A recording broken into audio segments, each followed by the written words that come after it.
Ukrainian President Zelenskyy has handed over the first batch of the Peklo missile drones to Ukraine's defense forces. The 700-kilometer range missile drone has twice the range of the UK-made Strom Shadow missile, which the West has denied Kyiv from firing at targets inside Russia. Long-range domestic weapons are seen as critical to Ukraine's defense strategy, providing the country's military with an alternative to Western arms whose use is often under restrictions. The new Ukrainian weapon, the Peklo drone missile, could be used for strikes including against Moscow. This hell will reach Moscow. If there is a lot of this hell, then it will be hot in Moscow too. Let's see how it will be used, said military observer Denis Popovich on Radio NV. In his opinion, Peklo is more like a cruise missile, but with reduced characteristics. There have already been reports in open sources about the approximate tactical and technical data, somewhere up to 700 kilometers range, and a warhead weighing more than 50 kilograms, a very heavy artillery munition, quite destructive, plus an approximate speed of up to 700 kilometers per hour, Popovich noted. Anatoly Krapchinsky, a developer of Ukrainian defense systems, says a new missile drone called Peklo Hell is designed to hit Russian ground targets. Ukraine has already used such a weapon to achieve first results. Krapchinsky expressed some doubts about the missile drone's capabilities of covering 700 kilometers, but noted its potential deployment under an aircraft's wing, making such ranges achievable. He believes the weapon will primarily be used against ground targets. This means strikes on ammunition depots and airfields to destroy stockpiles, technical units, or even concentrations of aircraft. It's worth noting that similar types of strike systems are already in use.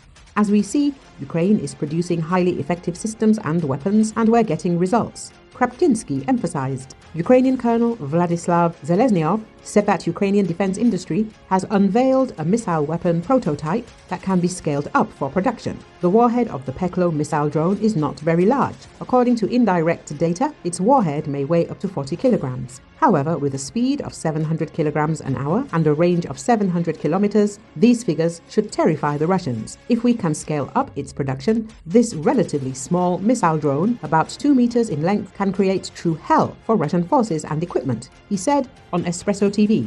According to him, a single missile of this kind would be enough to turn a modern Russian army aircraft within a range into a pile of burned scrap metal. Perhaps this is why the Russians have hurriedly begun constructing protective structures at their airfields to safeguard their aircraft and other valuable equipment and weapons from the impact of Ukrainian missiles.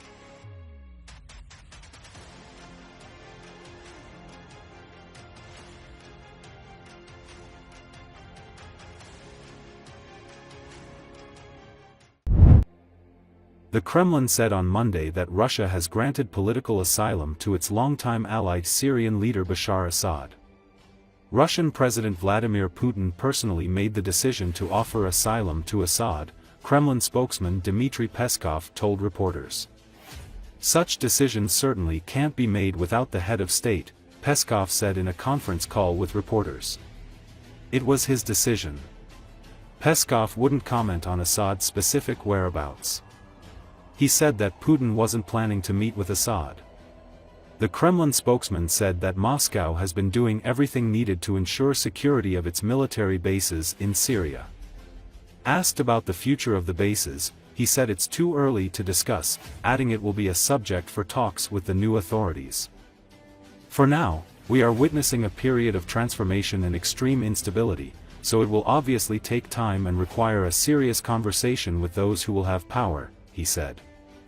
The developments have surprised the world, and we weren't an exclusion, Peskov said when asked whether the Kremlin was surprised by Assad's quick demise. После свержения власти Башара Асада вооруженной оппозиции сейчас главная задача укрепления безопасности страны. Об этом сегодня заявил сирийский премьер. При этом судьба армии будет зависеть от нового командования, причем не исключено лояльное отношение к вооруженным силам, которые, несмотря на многократное превосходство в силах и средствах, без боев зачастую оставляли ключевые позиции, включая Алеппо. Сам же Башар Асад сейчас находится в Москве. О том, что Россия предоставила ему гуманитарное убежище, подтвердила и постпред России при международных организациях в Вене Михаил Ульянов. В официальном графике президента такой встречи нет. По месту нахождения господину Асаду сейчас вам нечего сказать. Собственно, разумеется, подобные решения без главы государства приниматься не могут. Это его решение. Разумеется, это очень важный вопрос. И, разумеется, сейчас делается все, что необходимо, и все, что возможно, с тем, чтобы выйти на контакт с теми, кто может заниматься обеспечением безопасности.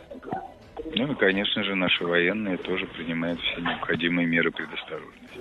Пока преждевременно об этом говорить. В любом случае, это все предмет для обсуждения с теми, кто будут у власти в Сирии. Сейчас мы видим, что в такой период трансформации, чрезвычайной нестабильности, поэтому, конечно, потребуется время, и потом потребуется серьезный разговор с теми, кто будет облечен властью. Произошедшее в целом, наверное, удивило весь мир. Мы в данном случае не исключение.